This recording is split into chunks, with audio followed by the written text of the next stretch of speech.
दोस्तों, जैसे कल हमारा प्री एग्ज़ाम है एलडी ग्रेड का मैथ का फर्स्ट मीटिंग में, तो उसके लिए हमारे कुछ स्पेशल नोट्स या कुछ इम्पोर्टेंट टॉपिक के शॉर्ट नोट।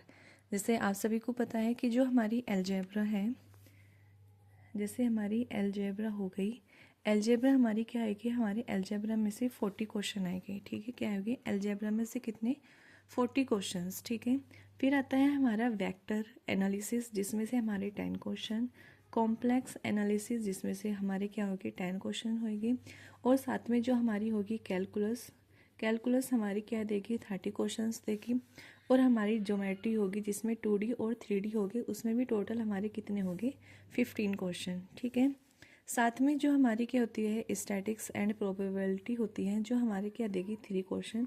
बाकी जो और है वो थोड़े हमें ऐसी 2-2, 3-3, 4-4 क्वेश्चन देगी, पर जो इनमें सबसे ज़्यादा इंपॉर्टेंट है वो क्या है अलजेब्रा, कैलकुलस और ज्योमेट्री। अगर आपके ये 3 स्ट्रॉन्ग है तो आपके मोस्ट बल्ले बल्ले। फिर तो जैसे हमारे कुछ इंपॉर्टेंट टॉपिक है, जैसे कि हमारा ये हो गया आपका sequence series, theory, equation and inequation, binomial, set relation and function हो गया, modern algebra, matrix and determinant, linear algebra, vector analysis, complex analysis. Calculus में हमारी हो गया limit, continuity, differentiability, tangent, maxima and minima निकालना है, इंटीग्रेशन, ओडीपीडी, कोनिक सेक्शन जिसमें आपका 2D आएगा।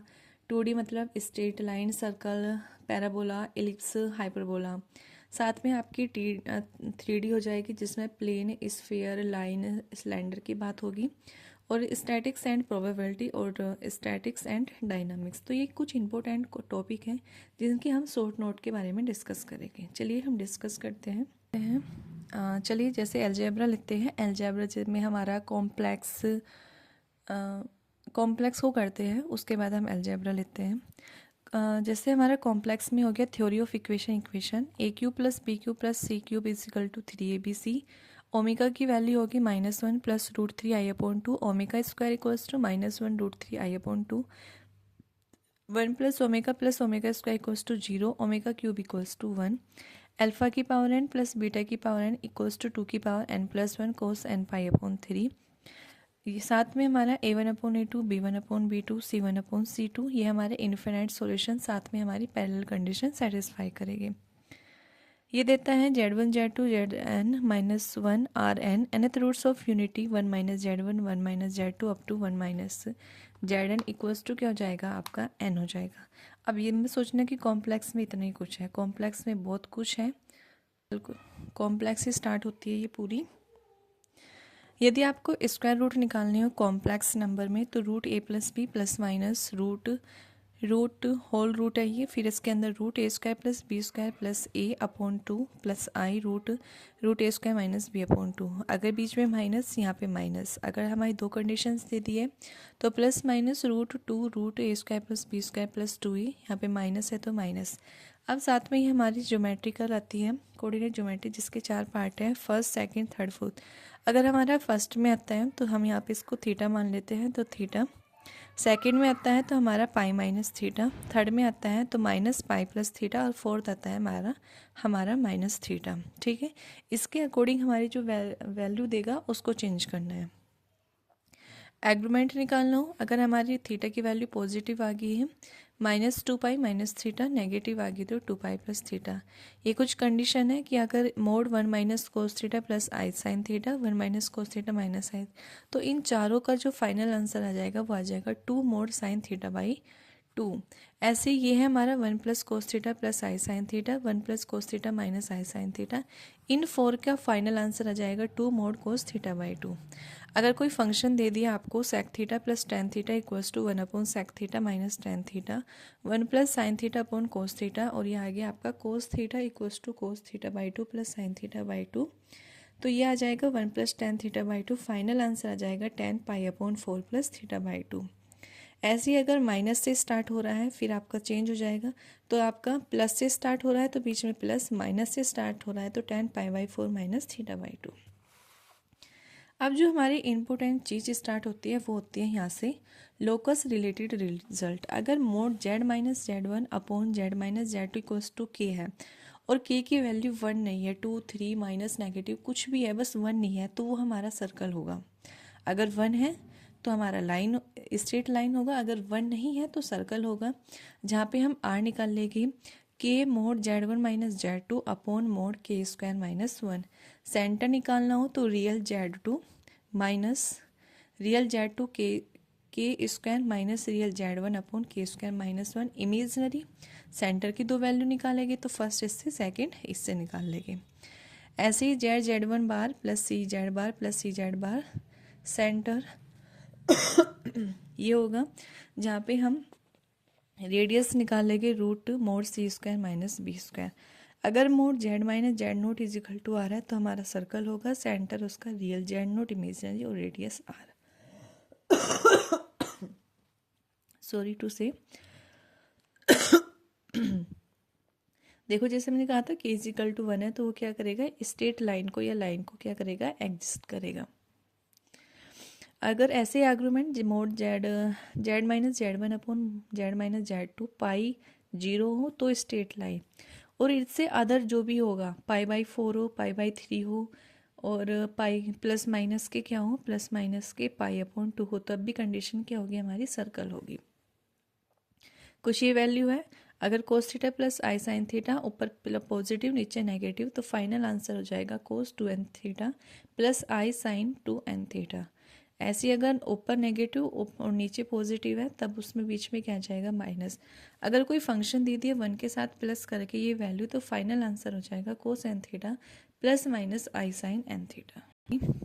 कैलकुलस की जिसमें हमारा एरिया बाउंडेड क्वेश्चंस पूछे जाएंगे इंटीग्रेशन से। अगर कोई फंक्शन है f of a minus x equal to f x, तब फाइनल आंसर हो जाएगा a upon two integral 0 to a f of x D x.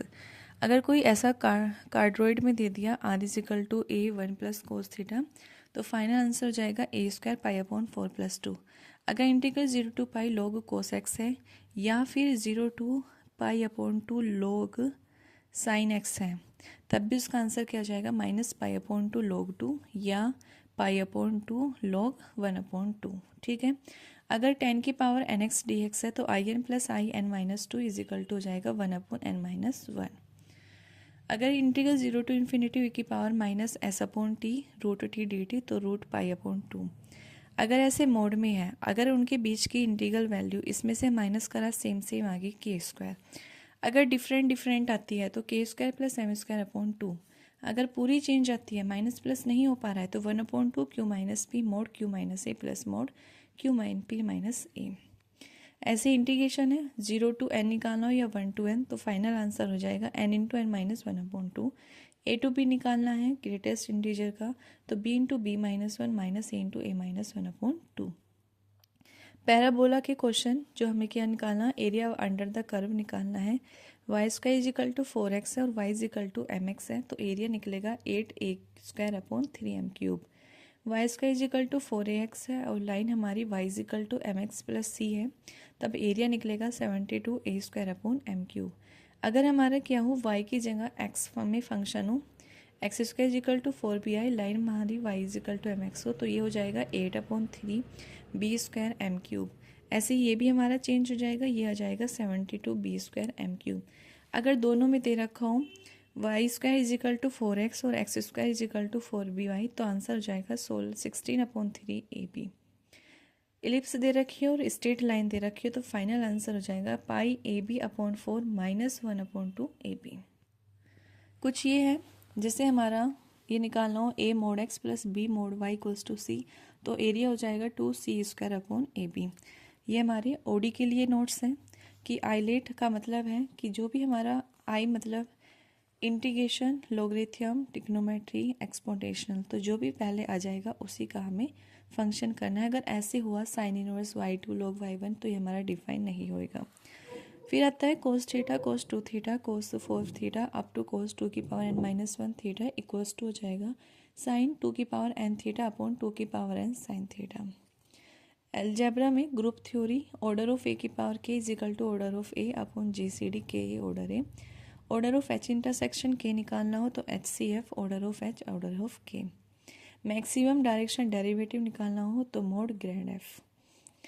ऐसे ही है इंटीग्रेशन 1/√a² माइनस x², तो sine inverse x/a plus c, 1/√1/x√x² minus a², तो 1/a sec inverse x/a। इसमें हो जाएगा तो tan 1/x² माइनस a² तो log में, बीच में यहाँ नेगेटिव है पर शुरू में a है तो फॉर्मूला हो जाएगा 1/2a log a plus x/a minus x। ऐसे ही ये रूट में है तब भी log में आएगा, यहाँ पे चेंज हो जाएगा।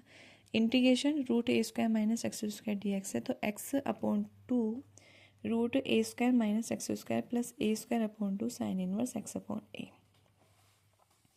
ऐसे ही हमारे यहाँ पे कुछ फॉर्मूले हैं जिन्हें आप डायरेक्ट कर सकते हो। Integral 0 to π/2 log tan x equal to 0। अगर लिमिट 0 to π/4 है log 1 प्लस tan x है तो आंसर हो जाएगा π/2 log 2।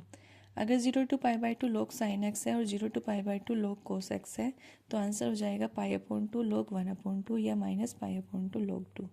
अगर 0 to π/2 है साइन की पावर nx और 0 to π/2 cos n की पावर nx है। इवन है तो 135 up to n-1 upon 246 up to n into π/2। अगर ओड है तो 246 ऊपर और नीचे आ जाएगा 135।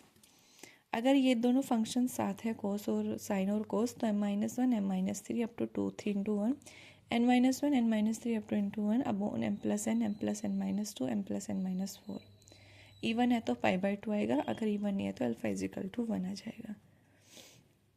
ये कुछ क्वेश्चन है। लिमिट 0 to π साइन एक्स हो साइन स्क्वायर एक्स हो मोड साइन एक्स हो तब भी 2 होगा, और अगर लिमिट -π/2 से π/2 हो कोस एक्स हो कोस स्क्वायर एक्स हो या मोड कोस एक्स हो तब हमारा वैल्यू क्या हो जाएगी। कुछ मैट्रिक्स के फॉर्मूले के बारे में बात कर लेते हैं। Adjoint into adjoint of equal to determinant a⁻n-2 into a। Determinant adjoint of equal to determinant a⁻n-1 to n-1 determinant adjoint into adjoint of equal to determinant a⁻n-1 2 का स्क्वायर। जितनी बार हमारे डिटर्मिनेंट निकालना है एडजॉइंट के, अगर 1 बार तो n-1, 2 बार तो square, 3 बार तो क्यूब, जितनी बार पूछेगा उतना ही उसकी power. Dimension W1 plus W2 equal to dimension W1 plus dimension W2 minus dimension W1 intersection W2। डायमेंशन V/m की निकालनी है तो R, m की निकालनी है तो n-r। डिटर्मिनेंट निकालनी है के ए की, n² मैट्रिक्स है स्क्वायर मैट्रिक्स तो k की पावर n डिटर्मिनेंट है, determinant k equal to determinant a की पावर k। अगर आपको ये समझ आ गया हो, सही नोट्स लगे हो तो please like and subscribe. Thank you.